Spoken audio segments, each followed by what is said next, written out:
नमस्कार दोस्तों, आज बात करेंगे एक बहुत ही इम्पोर्टेंट टॉपिक पर। कल आपको जैसा याद होगा मैंने एक वीडियो बनाया था जिसमें मैंने बताया था कि ट्रंप ने अब बहुत परेशान होकर और खींचकर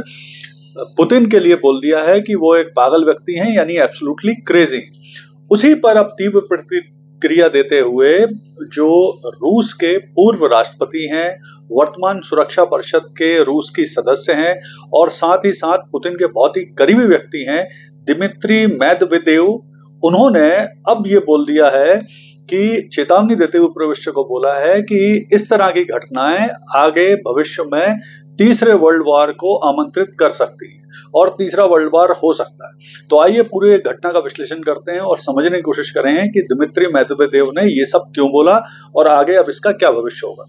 तो देखिए, जैसा कि कल आपको पता ही है कि ट्रंप ने बहुत खींचते हुए, परेशान होते हुए पुतिन के लिए एब्सोल्युटली क्रेजी बोला था, पागल व्यक्ति बोला था और उनको ये बोला था कि अब इस युद्ध में 3 साल से ज्यादा हो गए हैं, हजारों व्यक्ति मारे गए हैं, सैनिक, नागरिक, बच्चे सब खत्म हो रहे हैं, तो अब पुतिन को ये युद्ध रोकना चाहिए। और इस पर ही अब प्रतिक्रिया दी है रूस के पूर्व राष्ट्रपति, पुतिन के बहुत खास और रूस की सुरक्षा परिषद के जो सदस्य हैं दिमित्री मेदवेदेव, उन्होंने बोला है कि चेतावनी दी है पूरे विश्व को कि थर्ड वर्ल्ड वॉर हो सकता है। तो उन्होंने क्यों बोला ऐसा? देखिए, एक तो उन्होंने ये बोला कि पुतिन की इंसल्ट की ट्रंप ने, और दूसरे इसके अलावा उन्होंने और बोला कि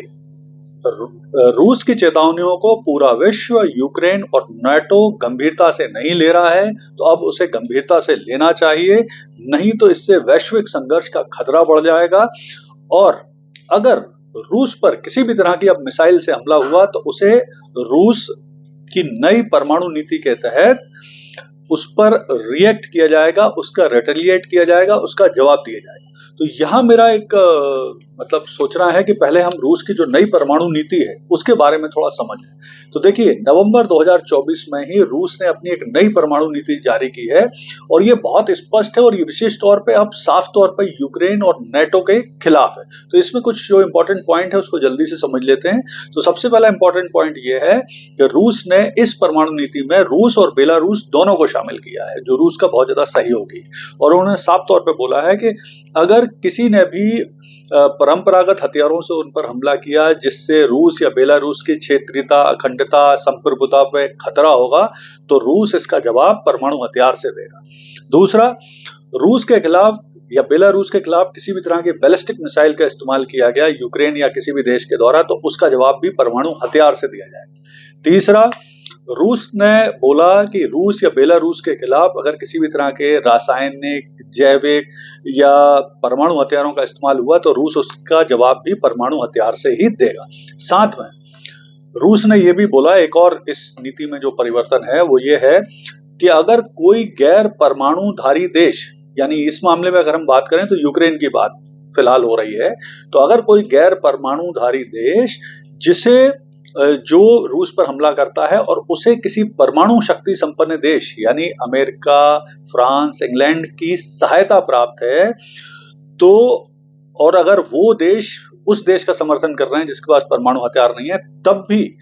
रूस ऐसे हमले का जवाब अपने न्यूक्लियर वेपन से यानी परमाणु हथियार से ही देगा।